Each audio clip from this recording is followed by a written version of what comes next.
അസ്സലാമു അലൈക്കും വറഹ്മത്തുള്ളാഹി.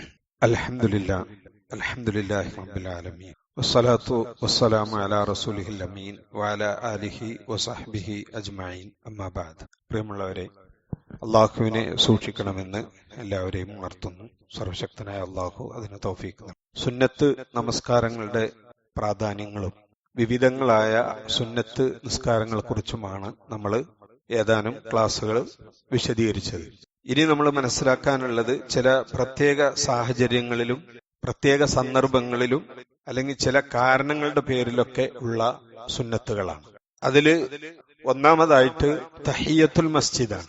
പള്ളിയിൽ പ്രവേശിക്കുന്നയാള് പള്ളിയിൽ ഇരിക്കുന്നതിന് മുമ്പ് ആദ്യമായിട്ട് നിർവഹിക്കേണ്ട 2 റക്അത്ത് നിസ്കാരം. ഇതിനാണ് തഹിയ്യത്തുൽ മസ്ജിദ്. തഹിയ്യത്ത് എന്ന് പറഞ്ഞ അഭിവാദ്യം എന്നാണ്.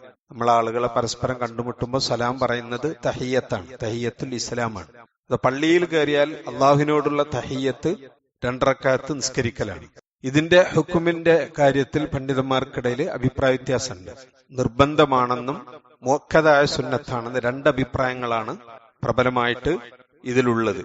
കാരണം ഹദീസിന്റെ പദങ്ങളിലുള്ള പ്രയോഗമാണ് ആ അഭിപ്രായ വ്യത്യാസത്തിന് കാരണം. റസൂലുള്ളാഹി സ്വല്ലല്ലാഹു അലൈഹി വസല്ലം പറഞ്ഞു, ഇദാ ദഖല അഹദുകുമുൽ മസ്ജിദ, നിങ്ങളിൽ ആരെങ്കിലും പള്ളിയിൽ കയറിയാൽ ഫൽയർക റകഅത്തൈൻ, അവൻ 2 റക്അത്ത് നിസ്കരിക്കട്ടെ. ഖബ്ല അൻ യജ്ലിസ്, ഇരിക്കുന്നതിന് മുമ്പ്. ഇത് ബുഖാരി മുസ്ലിം ഉദ്ധരിക്കുന്ന ഹദീസാണ്. അപ്പൊ ഇരിക്കുന്നതിന് മുമ്പ് 2 റക്അത്ത് നിസ്കരിക്കട്ടെ എന്ന് പറയുന്നത് കൽപ്പനയാണ്. അതുകൊണ്ടാണത് നിർബന്ധമാണ് എന്ന് ചില പണ്ഡിതന്മാർ പറയാൻ കാരണം. മാത്രമല്ല, അബൂ ഖത്താദ ഉദ്ധരിക്കുന്ന ഒരു ഹദീസിൽ പറയുന്നുണ്ട്, റസൂലുള്ളാഹി സ്വല്ലല്ലാഹു അലൈഹി വസല്ലമ സഹാബാക്കൾക്കിടയിൽ ഇരിക്കുന്ന സന്ദർഭത്തിൽ ഞാൻ അങ്ങോട്ട് കയറി ചെന്നു. അങ്ങനെ ഞാൻ അവിടെ ഇരുന്നു. അപ്പൊ റസൂലുള്ളാഹി സ്വല്ലല്ലാഹു അലൈഹി വസല്ലം എന്നോട് ചോദിച്ചു, മാ മനഅക അൻ തർക റകഅത്തൈനി ഖബ്ല അൻ തജ്ലിസ്, നീ ഇരിക്കുന്നതിന് മുമ്പ് 2 റക്അത്ത് നിസ്കരിക്കാൻ നിനക്ക് എന്താ തടസ്സം? എന്ത് തടസ്സമാണുള്ളത്? എന്താ നിസ്കരിച്ചാല് എന്നുള്ള സ്വരത്തിൽ നബി സല്ലല്ലാഹു അലൈഹി വസല്ലം സംസാരിച്ചു. അപ്പൊ ഞാൻ പറഞ്ഞു, യാ റസൂലല്ലാഹ് റഅയ്തുക ജാലിസൻ വന്നാസു ജുലൂസ്, നിങ്ങളും ആളുകളൊക്കെ ഇരിക്കുകയാണല്ലോ, അപ്പൊ അതുകൊണ്ട് ഞാൻ ഇരുന്നതാണ്. അപ്പൊ റസൂലുള്ളാഹി സ്വല്ലല്ലാഹു അലൈഹി വസല്ലം പറഞ്ഞു, ഫൈദാ ദഖല അഹദുകുമുൽ മസ്ജിദ് ഫലാ യജ്ലിസ്, നിങ്ങൾ ആരെങ്കിലും പള്ളിയിൽ വരികയാണെങ്കിൽ ഇരിക്കരുത്. ഹത്താ യർക റകഅത്തൈൻ, 2 റക്അത്ത് നിർവഹിക്കുന്നത് വരെ ഇരിക്കരുത് എന്നും പറഞ്ഞു. നേരത്തെ നിസ്കരിക്കണം എന്നും പറഞ്ഞു. അപ്പൊ 2 റക്അത്ത് നിസ്കരിക്കാതെ ഇരിക്കാൻ പാടില്ല എന്നുള്ളത് അതൊരു കൽപ്പനക്രിയയാണ് എന്നുള്ള നിലയിൽ അത് വാജിബാണ് എന്ന് അഭിപ്രായപ്പെടുന്നവരുണ്ട്. അതേപോലെ ജാബിർ ബിൻ അബ്ദുല്ലാ റളിയല്ലാഹു അൻഹു പറയുന്നുണ്ട്, കാനലി അലൻ നബി സല്ലല്ലാഹു അലൈഹി വസല്ലം ദൈനും, നബി സല്ലല്ലാഹു അലൈഹി വസല്ലം എനിക്ക് കുറച്ച് കടം വീട്ടാനുണ്ടായിരുന്നു, എന്റെ അടുത്ത് കടം വാങ്ങിയത് വീട്ടാനുണ്ടായിരുന്നു. ഫഖളാനി വസാദനി, അങ്ങനെ നബി എനിക്ക് ആ കടം തന്നു, എന്റെ വീട്ടാനുള്ള വീട്ടി എനിക്കൊരല്പം അധികവും തന്നു. അത് ഒരു പുണ്യമുള്ള കാര്യമാണ്.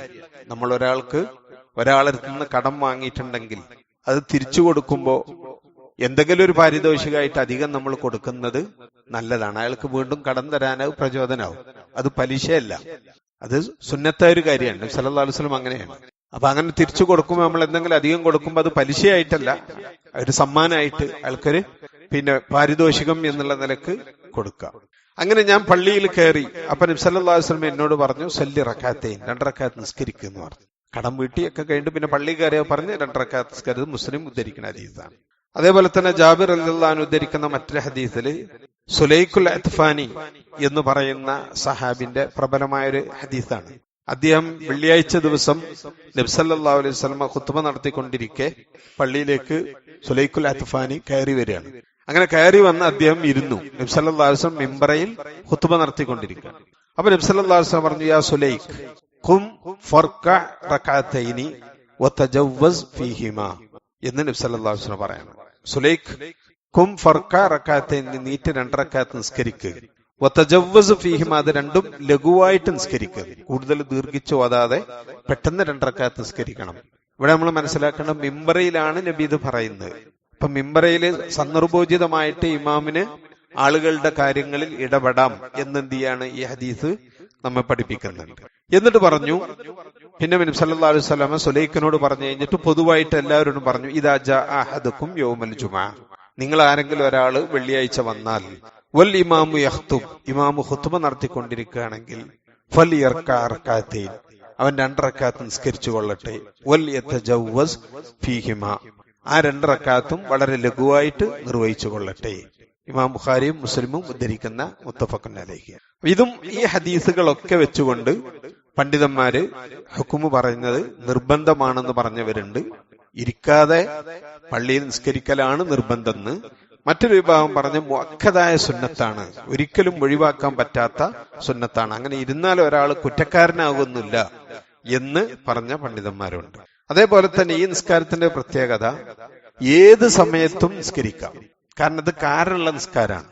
പള്ളിയിൽ കയറുക എന്നുള്ള കാരണം ഉണ്ടെങ്കിൽ അവന് നിസ്കരിക്കാം. എപ്പോഴും നിസ്കരിക്കാൻ പാടില്ലാത്ത സമയത്താണെങ്കിലും നിസ്കരിക്കാം. നിസ്കരിക്കാൻ പാടില്ലാത്ത സമയമാണ് നമ്മൾ മുമ്പ് പഠിച്ചാണത്. സുബഹിന്റെ ശേഷം സൂര്യോദിക്കണ സമയത്ത്, അതുപോലെ സൂര്യൻ മധ്യത്തിലാണ് സമയത്ത്, ഉച്ചക്ക് നട്ടുച്ചക്ക് സൂര്യൻ അസ്തമിക്കാൻ പോകുന്ന സമയം. ഈ സമയങ്ങളിലൊന്നും നമ്മൾ എന്ത് ചെയ്യാൻ പാടില്ല? സുന്നത്ത് മുത്തലഖ് നിസ്കരിക്കാൻ പാടില്ല, പൊതുവായിട്ടുള്ള സുന്നത്തുകൾ. എന്നാൽ ഈ നിസ്കാരം എപ്പോഴാണെങ്കിലും നമുക്ക് എന്ത് ചെയ്യാം? പള്ളിയിൽ കയറിയാൽ നിസ്കരിക്കാം എന്നാണ്. അപ്പോ അതേപോലെ തന്നെ ഈ നിസ്കാരത്തിന് നമ്മൾ വേറെ ഏതെങ്കിലും നിസ്കാരം നിസ്കരിക്കുകയാണെങ്കിൽ അത് മതി, തഹിയ്യത്തിന് വേണമെന്നില്ല. ഒരു നിസ്കാരം നിസ്കരിക്കാതെ പള്ളിയിൽ ഇരിക്കരുത് എന്നുള്ളതാണ്.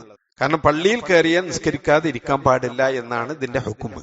അപ്പൊ അതുകൊണ്ട് ഒരാൾ ഇപ്പൊ നമ്മൾ സുബഹിന്റെ മുമ്പ് പള്ളിയിൽ വന്നു, സുബഹിന്റെ മുമ്പുള്ള 2 റക്അത്ത് നിസ്കരിച്ചിട്ടില്ല, അയാൾ സുബഹിന്റെ മുമ്പ് 2 റക്അത്ത് നിസ്കരിക്കുകയാണെങ്കിൽ അത് മതി തഹിയ്യത്ത് നിസ്കാരത്തിനും കൂടി. അവന് മനസ്സിലുണ്ടായിരിക്കണം ആ ചിന്ത, ആ നിയ്യത്ത് ഉണ്ടാവണം. ഞാൻ സുബഹിന്റെ മുമ്പ് നിസ്കരിക്കുമ്പോ തഹിയ്യത്തിന്റെയും കൂടി നിയ്യത്ത് വെച്ചാൽ എന്ത് ചെയ്യും? ആ 2 കൂലിയും നമുക്ക് കിട്ടും.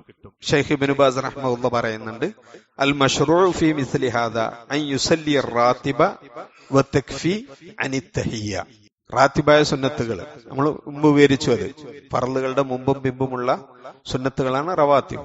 അപ്പൊ മുമ്പുള്ള നിസ്കാരം നമ്മൾ നിസ്കരിക്കുമ്പോ തഹിയ്യത്തിന്റെ നിയ്യത്തും കൂടി വെച്ചാൽ അതവന് മതിയാകുന്നതാണ് എന്നർത്ഥം. പിന്നെ അതേപോലെ തന്നെയാണ് നമ്മൾ പള്ളിയിൽ വരുന്ന സന്ദർഭത്തിൽ ഇഖാമത്ത് വിളിച്ചു. ഇഖാമത്ത് വിളിച്ചു കഴിഞ്ഞാൽ പിന്നെ നമ്മൾ തഹിയ്യത്ത് നിസ്കരിക്കാണോ വേണ്ടത്, ജമാഅത്തിൽ പങ്കെടുക്കാണോ വേണ്ടത്? അവിടെ പിന്നെ ജമാഅത്തിൽ പങ്കെടുക്കലാണ്. അവിടെ തഹിയ്യത്ത് അത് മതി, കാരണം നമ്മൾ നിസ്കരിക്കാതെ ഇരിക്കുന്നില്ല. അപ്പൊ ആ നിസ്കാരത്തിൽ ജമാഅത്തിൽ പങ്കെടുത്താൽ മതി, അല്ലാതെ വേറെ തഹിയ്യത്ത് നിസ്കരിക്കാൻ പാടില്ല. അതാണ് ഇതില് മറ്റൊരു കാര്യം, നിയ്യത്ത് ഉണ്ടായിരിക്കണം എന്നർത്ഥം. ഇൻഷാ അല്ലാഹ് ബാക്കി നമുക്ക് പിന്നീട് വിവരിക്കാം. സർവശക്തനായ അല്ലാഹു നമ്മൾ സ്വീകരിക്കുമാറാകട്ടെ. വസല്ലല്ലാഹു അലാ മുഹമ്മദിൻ വഅലിഹി വസഹ്ബിഹി വസല്ലം. അസ്സലാമു അലൈക്കും വറഹ്മത്തുള്ളാഹി.